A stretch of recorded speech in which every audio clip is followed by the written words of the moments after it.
मैं आमंत्रित करता हूं इस उत्तर प्रदेश की तस्वीर और तकदीर बदलने वाले नेता, उत्तर प्रदेश के करोड़ों कार्यकर्ताओं के प्रेरणा स्रोत, उत्तर प्रदेश के यशस्वी और तपस्वी और तेजस्वी मुख्यमंत्री आदरणीय योगी आदित्यनाथ जी को आए और हम सबको संबोधित करें।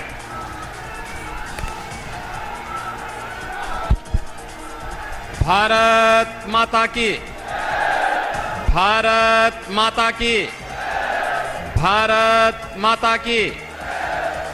जगत जननी मां भगवती केला देवी की, जगत जननी मां भगवती केला देवी की। वंदे वंदे वंदे। मंच पर उपस्थित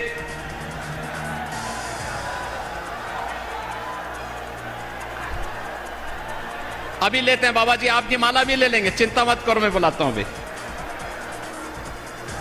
मध्य प्रदेश के लोकप्रिय मुख्यमंत्री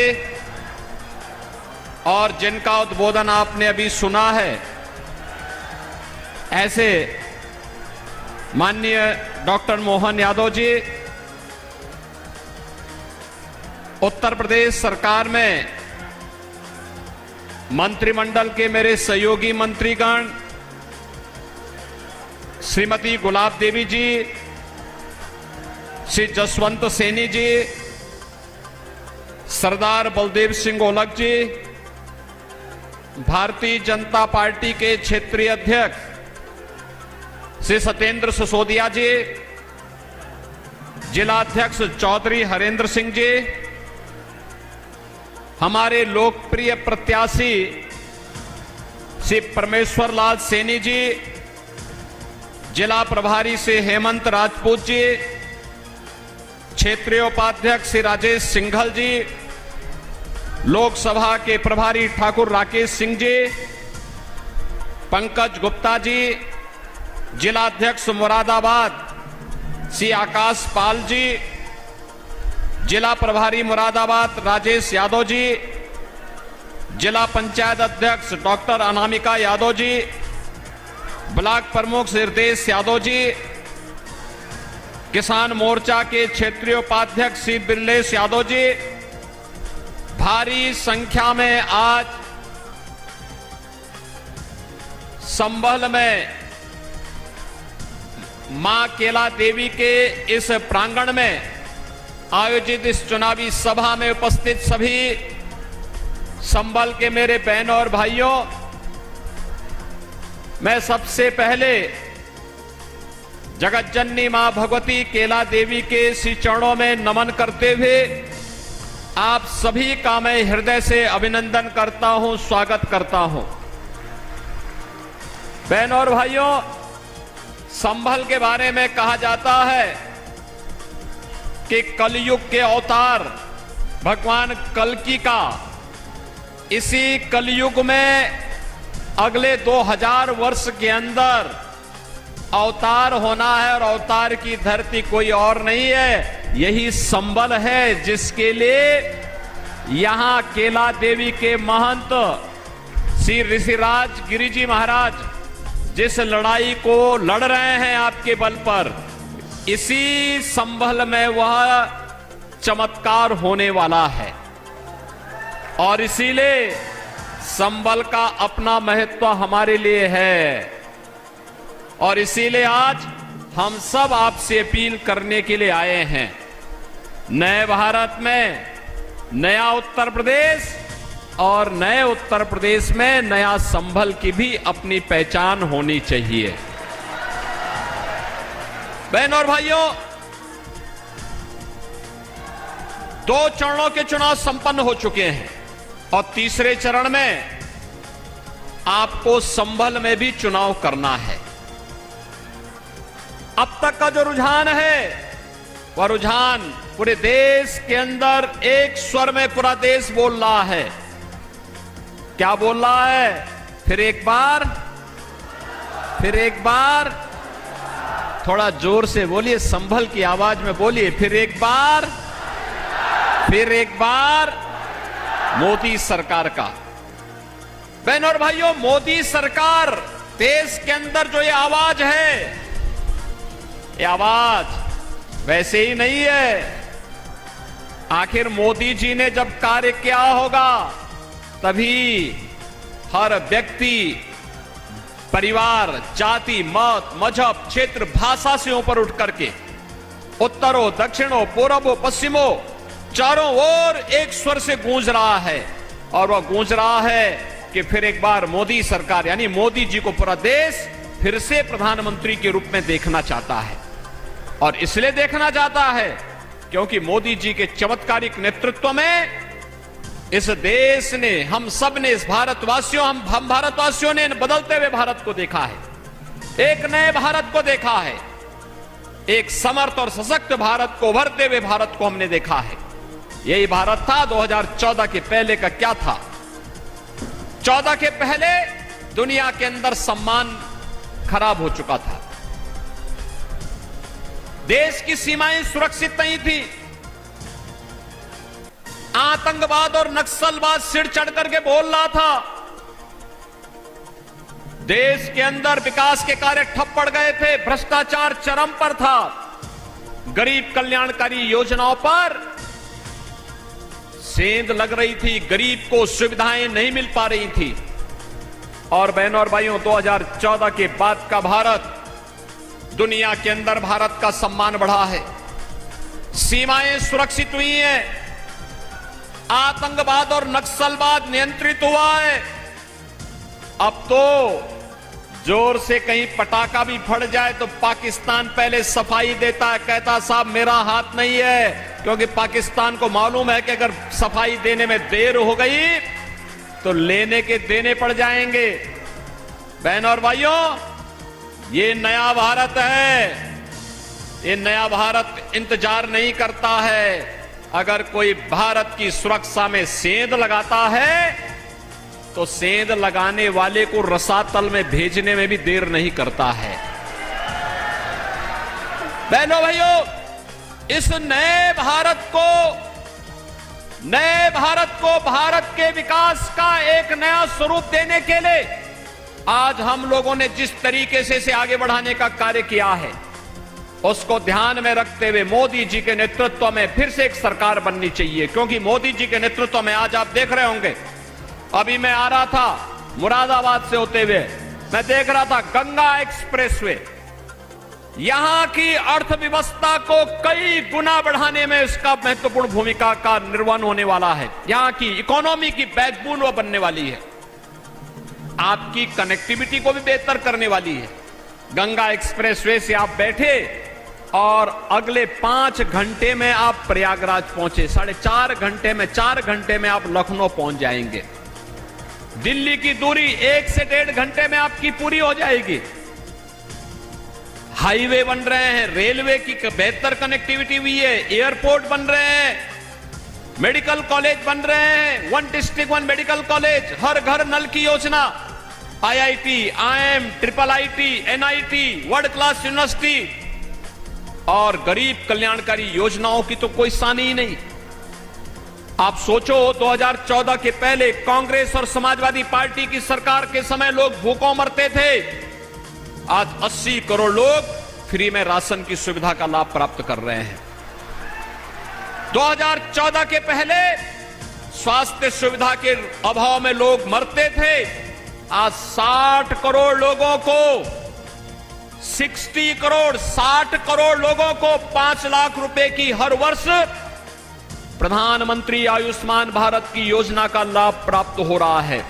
और बहनों और भाइयों, उत्तर प्रदेश में तो हमने ये भी व्यवस्था की है कि अगर कोई बीमार हो जाता है, आयुष्मान का कार्ड नहीं है, तो बहनों और भाइयों, हम लोग उस व्यक्ति का पत्र, जैसे पीड़ित का पत्र मिलता है या विधायक या सांसद हमें लिख के भेजता है, हम तत्काल प्रधानमंत्री मोदी जी ने जो गरीबों के जनधन अकाउंट खोले हैं ना, इसी जनधन अकाउंट में पैसा लखनऊ से सीधे उसके अकाउंट में भेजते हैं, कहते हैं निश्चिंत होकर के जाओ, उपचार कराओ, चिंता मत करना, सरकार आपके साथ खड़ी है।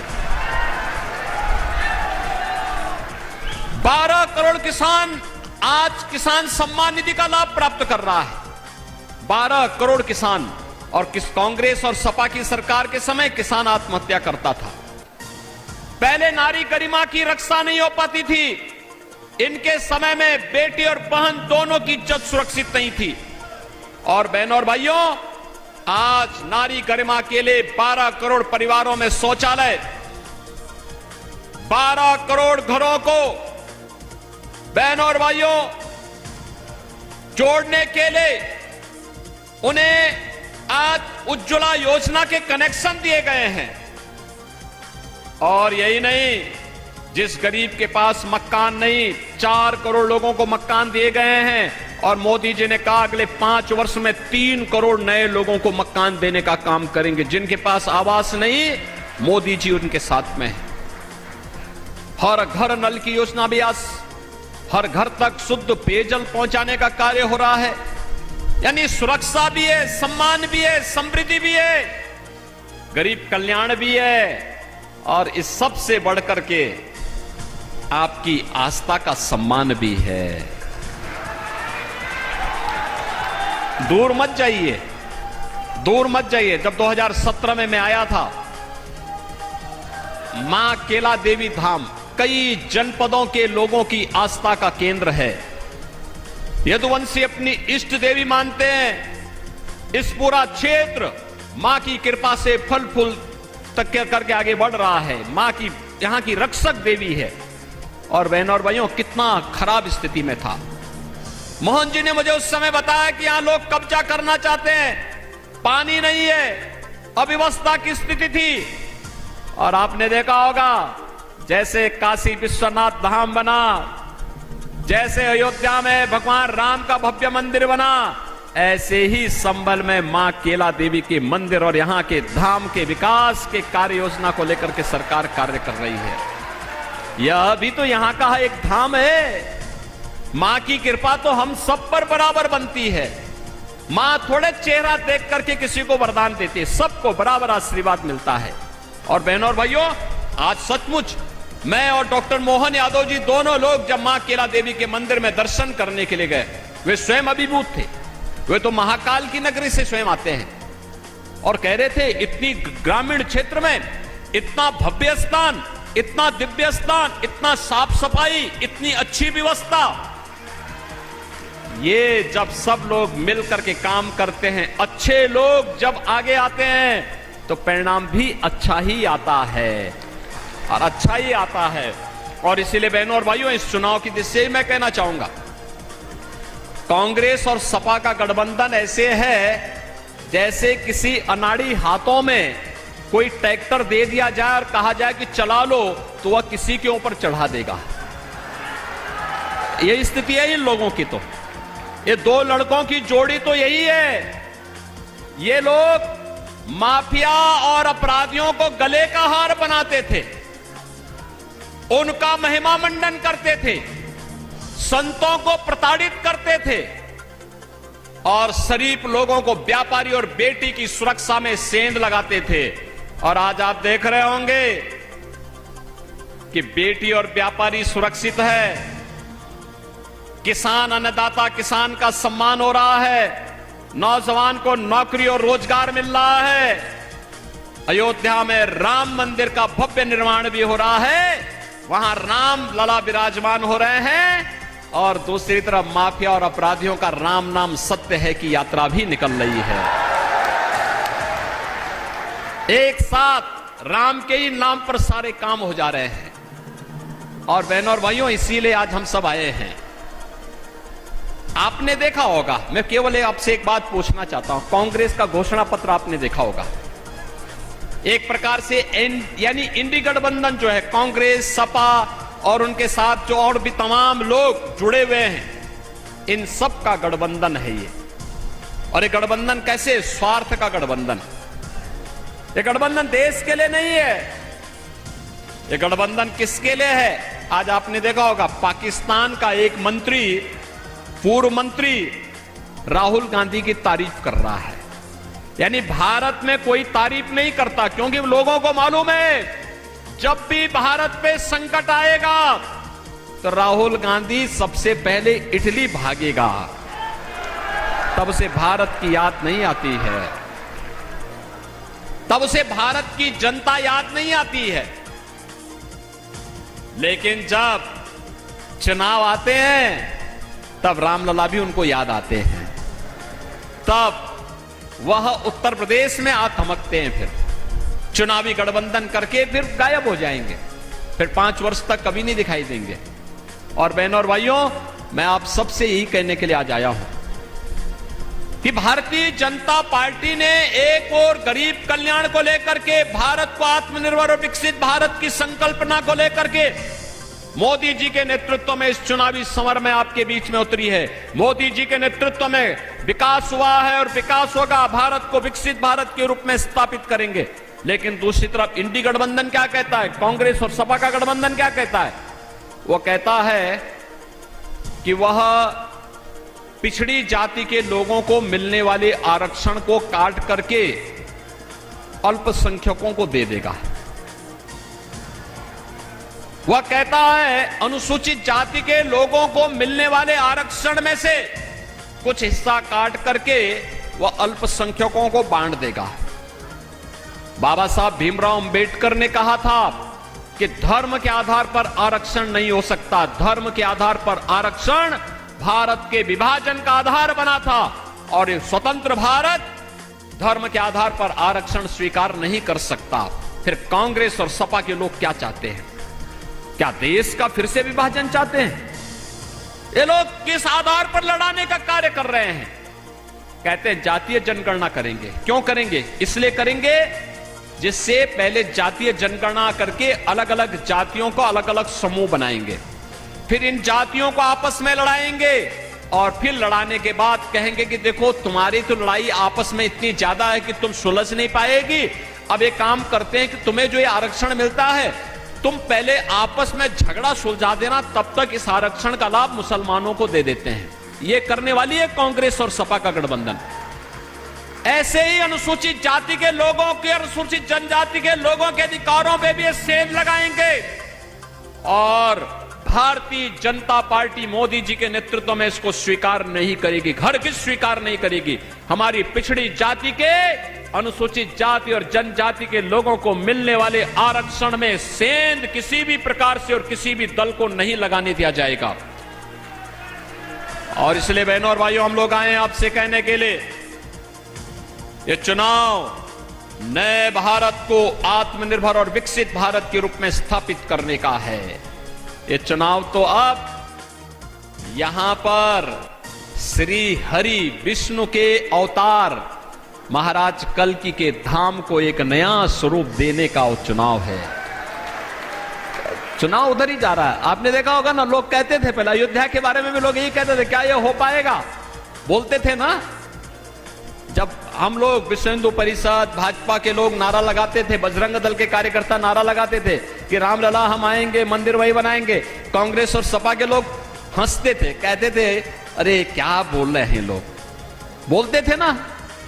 ये लोग तब भी हंसते थे और तब भी कहते थे, उपहास करते थे हम लोगों का, कहते थे देखो ये कभी हो ही नहीं सकता। और इन लोगों ने उस समय क्या कहा था? सपा ने कहा था, समाजवादी पार्टी ने कहा था कि अयोध्या में परिंदा भी पर नहीं मार सकता। कांग्रेस के लोग कहते थे राम हुए ही नहीं। और जब न्यायालय फैसला देने लग गया तब इन्होंने क्या कहा था? इन्होंने कहा था अगर फैसला कोर्ट ने कर दिया तो खून की नदियां बहेंगे।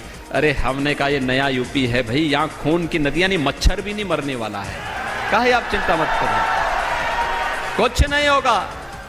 आपने 7 वर्ष में कोई कर्फ्यू देखा यूपी में? कोई दंगा देखा है क्या? अब दंगा नहीं होता यहां। कर्फ्यू का स्थान तो कावड़ यात्रा ने ले लिया है। और इसलिए भाइयों बहनों, मैं आपसे कहने के लिए आया हूं, भारतीय जनता पार्टी ने धारा 370 कश्मीर से हटाई। भारतीय जनता पार्टी ने काशी विश्वनाथ धाम भी दिया। भारतीय जनता पार्टी ने अयोध्या को त्रेता युग के भगवान राम के कालखंड का अयोध्या फिर से बना करके आपकी आस्था को सम्मान दिया है। और कृष्ण कन्हैया के मथुरा वृंदावन के लिए भी एक बड़ी कार्य योजना के साथ हम आगे बढ़ चुके हैं। हमसे जुड़े रहने के लिए हमारे चैनल को सब्सक्राइब करना ना भूलें। साइड वाला लाल बटन जरूर दबाएं।